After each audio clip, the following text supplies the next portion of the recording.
안녕하세요. 오늘의 책은 분양의 세계라는 제목의 책입니다. 이 책을 읽고서 밑줄 친 부분들을 보면서 리뷰를 시작하도록 하겠습니다.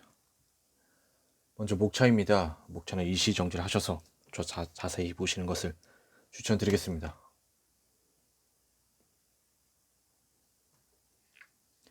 분양상담사는 보통 임시직이기 때문에 분양 때마다 면접을 본다. 분양상담사는 누구나 할 수 있다. 특별한 자격 제한이 없으니 30에서 50대 여성이 줄을 이루며 현장에서도 분위기를 부드럽게 이끌 수 있는 여성을 선호한다. 서비스 마인드와 센스만 있으면 누구나 도전할 수 있는 것이다. 또한 채용되면 교육을 받기 때문에 전문 지식이 없어도 두려워할 필요가 없다. 분양 상담사가 제공할 정보는 다음과 같다. 부동산의 입지, 위치와 교통 환경 및 편의시설, 개발 호재, 분양가 비교와 분석, 콘텐츠, 단지 배치에 따른 세대별 장점과 특징, 기타 분양 관련 사항과 사후 관리. 분양가 비교와 분석은 분양 상담사 개인의 역량이 필요하다. 분양가는 상담사가 정하는 게 아니라 그 상품의 미래 가치를 두고 분양가가 책정되어 나온다. 그러므로 상담사는 부동산의 입지와 주변 시세를 비교해서 합리적인 분양가인지를 고객에게 설명해 줄 수 있어야 한다. 분양 상담사는 근무할 현장을 매번 선택할 수 있으니 자신이 잘 아는 지역에서 일하면 좋다. 부동산 같은 고가품은 상담사 개인의 컨텐츠가 고객의 구매 결정에 동기부여가 된다. 컨텐츠란 바로 나 자신이다. 상품의 브랜드도 중요하지만 분양 상담사의 역량이 분양률에 영향을 끼친다는 걸 명심하자. 분양 상담사가 고소득이라는데 정말 그런가요? 라고 묻는 사람이 많은데 평균 얼마를 벌까?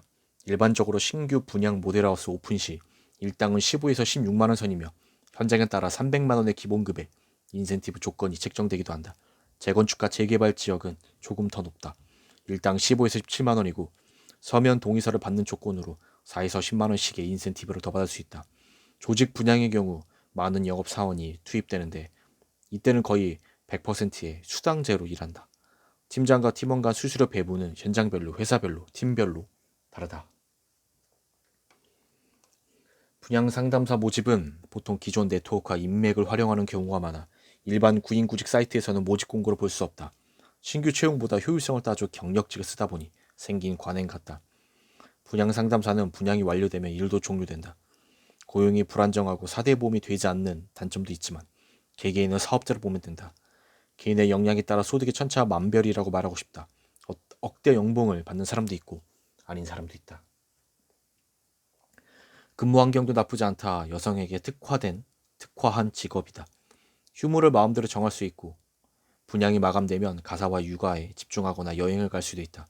무엇보다 가장 큰 매력은 부동산 정보를 가장 빨리 접할 수 있다는 점이다.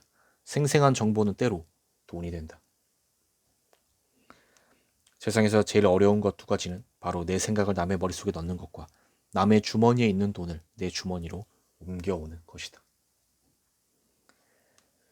영업의 절반 이상은 경청에 달려있다는 걸 명심하자. 영업의 고수, 설득의 고수는 경청의 단인이다. 상대에게 공감하고 친밀감을 조성해 고객과 눈높이를 맞춘다.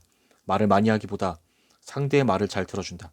내가 말을 많이 할수록 고객은 떨어져 나간다고 생각하라. 입을 닫고 상대가 이야기하게끔 하면 고객은 내게로 온다. 상담사는 설명하는 사람이 아니다. 고객이 어떤 사람인지 무엇을 궁금해하는지를 파악해 그에 맞는 내용을 전달하는 사람이다. 지금 사지 않는다고 홀대하면 안 된다. 모델하우스를 방문하는 고객은 3년 뒤, 10년 뒤 집을 구매할 수 있는 잠재적 수요자이다. 진정성 있게 정보를 주고 구매 결정을 이끌어내자. 확신을 줄 수 있어야 한다. 우리가 살아가는 데 필요한 매너는 사실 유년 시절에 다 배운다. 그런데도 기본적인 예의조차 지키지 않는 성인이 많다. 자신을 베테랑이라고 생각하지만 티셔츠 차림으로 상담하는 팀장, 슬리퍼를 질질 끌며 고객을 맞이하는 실장은 초심을 잃고 열정도 사그라든 사람이며 성과도 좋지 못하다. 프로일수록 초심을 잃지 않고 변화를 유연하게 받아들인다. 신뢰감을 주지 못하는 옷차림과 매너는 무기 없이 전쟁터에 나가는 것과 같다. 옷차림 역시 예절의 한 분야이며 가장 쉽게 고객에게 나를 어필할 수 있는 부분이다. 모델하우스에는 구경 겸 경품을 타기 위해 오는 사람도 많다. 즉 모든 방문객이 분양의 목적이 있는 건 아니다.